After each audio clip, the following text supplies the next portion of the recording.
et bienvenue pour ce nouveau numéro de Ça bouge sur les marchés et j'accueille sur le plateau Stéphane Ragusa, PDG, fondateur de PrediLife, société qui lance actuellement une émission obligataire. Bonjour Stéphane. Bonjour Laurent. Alors PrediLife, je le rappelle, HealthTech, créée en 2004, introduite en bourse fin 2018 et spécialiste de la conception et du développement de tests permettant de déterminer pour tout un chacun son profil de risque sur différentes maladies graves. Stéphane, on s'était parlé en 2022, il y a quelques années de ça, et parmi les actifs de PrediLife, on avait bien sûr évoqué Mammorisk, modèle de prédiction du cancer du sein, et qui avait pour particularité d'avoir été sélectionné par l'Union européenne dans le cadre de l'étude, j'espère que je vais bien le dire, MyPeps.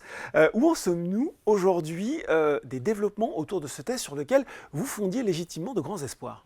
Oui, alors MyPeps, ça veut dire My Personalized Breast Screening. Voilà. L'idée, c'est d'identifier le risque de cancer du sein de chaque femme en Europe pour savoir à quel âge elle doit commencer les mammographies, échographies ou IRM, à 40 ans, 45 ans, 50 ans, et avec quelle fréquence. Ouais. Donc, c'est notre test qui vise à identifier le risque de toutes les Européennes de plus de 40 ans, il y en a 100 millions. L'étude clinique a fini ses recrutements fin décembre 2023. Oui. Donc 50 000 femmes ont été recrutées dans 6 pays européens. C'est un vrai succès. Ce n'est pas facile de recruter 50 000 femmes. Oui. Maintenant, elles vont suivre durant 4 ans. Donc il n'y a plus de risque d'échec de l'étude clinique. Simplement, on va regarder maintenant combien de cancers métastatiques sont évités dans le bras avec des dépistages personnalisés par rapport au bras témoin. Oui. On attend en gros 20 à 30% de cancers métastatiques en moins dans ce bras avec notre test utilisé.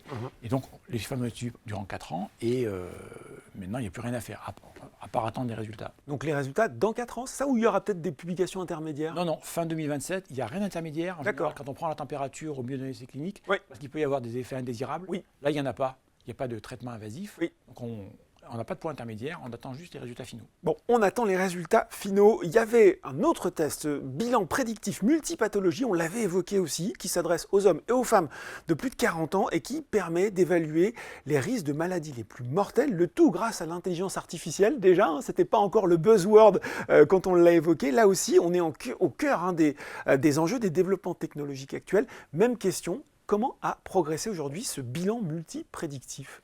Alors, on l'avait lancé avec un médecin en visio pour permettre de prédire le risque des principales maladies de salariés. Aujourd'hui, ce n'est pas remboursé, donc il faut que quelqu'un paye et la DRH peut payer pour savoir effectivement quels sont les risques de pathologie de ces salariés pour qu'ils les anticipent avec un médecin. Donc c'est une offre qui a été lancée il y a 2 ans et demi simplement, donc après le Covid. Depuis, on a proposé ça, on a vendu ça à pas mal de grandes entreprises qui ont fait des tests. Donc ici, c'est une filiale de la Société Générale, on a vendu à la Société Générale. D'accord. Dans une autre filiale qui est Franc Finance, on a vendu à d'autres groupes, dans les médias TF1, etc., à des assureurs, Allianz, voilà. Donc c'est une offre qui trouve son marché. Public, ouais.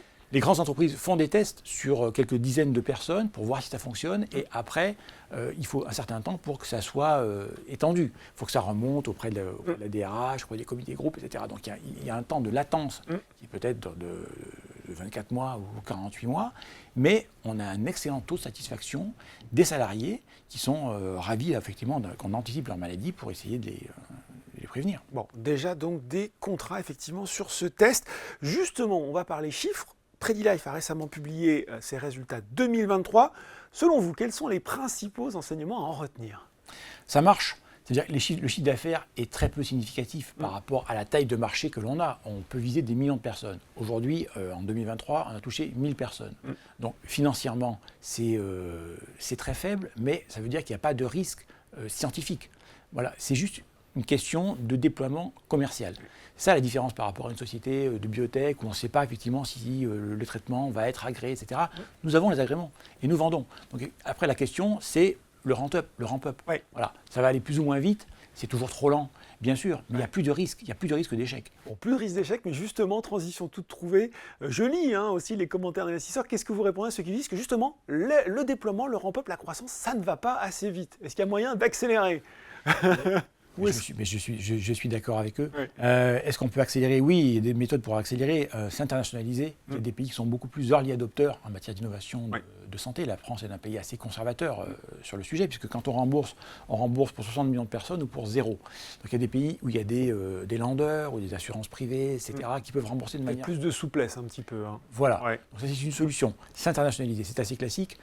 Donc pour ça, il faut lever des fonds, ça coûte de l'argent, donc c'est une méthode. Après, même en France, en Europe, avec des pays assez lents pour rembourser, une fois que l'étude clinique sera terminée, étude de phase 3, encore une fois où il n'y a pas de risque d'échec, le remboursement doit intervenir pour les 100 millions d'Européennes par État. Oui. Ça va prendre un petit peu quelques mois peut-être, mais enfin, là, vraiment, il y a un vaste marché qui va s'ouvrir. Bon, vaste marché qui va s'ouvrir. Justement, venons-en maintenant à l'opération. On l'a dit, une émission d'obligation à 8,5% par an sur 5 ans, remboursable in fine pour un montant de 2 millions d'euros. Question rituelle dans sa bouche sur les marchés. Comment allez-vous utiliser cette somme ?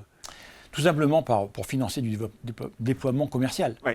Encore une fois, la Droite R&D, ligne de ce qu'on vient de se dire. Hein. oui, la R&D est terminée, il faut toujours améliorer les modèles de risque, etc. Il faut rendre les plateformes de plus en plus faciles. Mais enfin, on a besoin de dépenser maintenant en marketing, en commercial, pour que l'offre soit connue, utilisée. Il faut démarcher les entreprises qui ne viennent pas encore à nous spontanément, évidemment.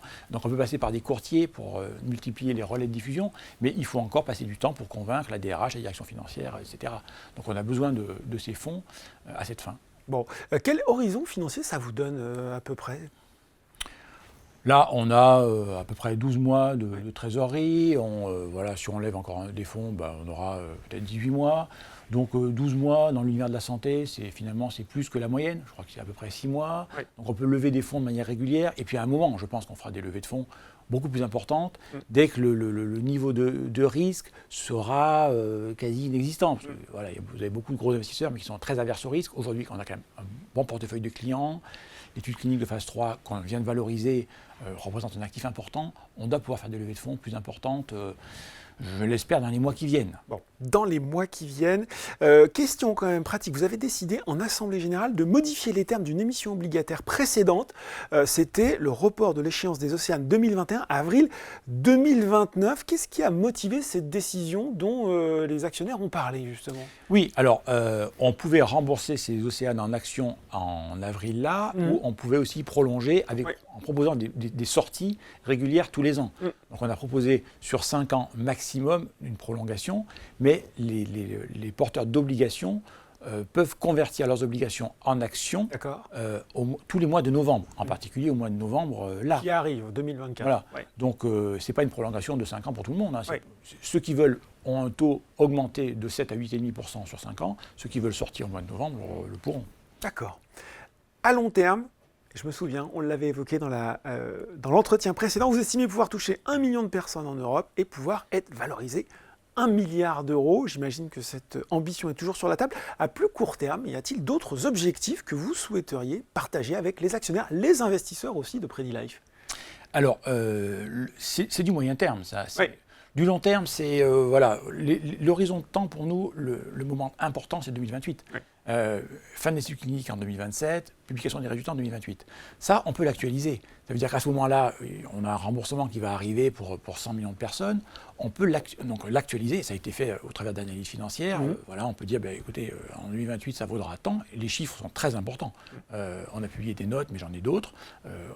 Chacun peut faire des multiplications. Quand vous avez un marché qui est mettons qu'on ne touche pas 100 millions de personnes, mais qu'on en touche 10 millions avec un test vendu 100 €, vous avez quand même un chiffre d'affaires de 1 milliard. Ça représente des valorisations assez importantes. Quand vous actualisez ça, vous êtes sur des valorisations qui sont en centaines de millions aujourd'hui. On peut faire des partenariats à plus ou moins court terme. Ça peut venir avant 2028. Maintenant, sur le ramp-up et ce qu'on peut attendre d'ici là, aujourd'hui, on a adressé nos tests à peu près à 30 000 personnes. D'accord. 1 million, c'est à portée de vue. C'est plus difficile de passer de 0 à 30 000, ce qu'on a fait en 4 ans, que de 30 000 à 1 million, je crois. Et puis au-delà de 1 million, encore une fois, on a un marché qui est toute la population saine. La taille de marché est gigantesque. C'est un massive market, comme on dit dans la Silicon Valley. Il y en a assez peu. Et c'est des marchés sur lesquels vous pouvez avoir des blockbusters en santé. On parle de blockbusters dans les traitements de l'obésité. Vous n'avez pas ces blockbusters dans les traitements de cancérologie. Le cancer du sein, c'est une maladie qui touche une femme sur 8. Et l'anticipation des maladies, en général, elle n'est pas faite aujourd'hui. Donc on a un marché qui est colossal. Voilà, et c'est très rare dans le monde de la santé.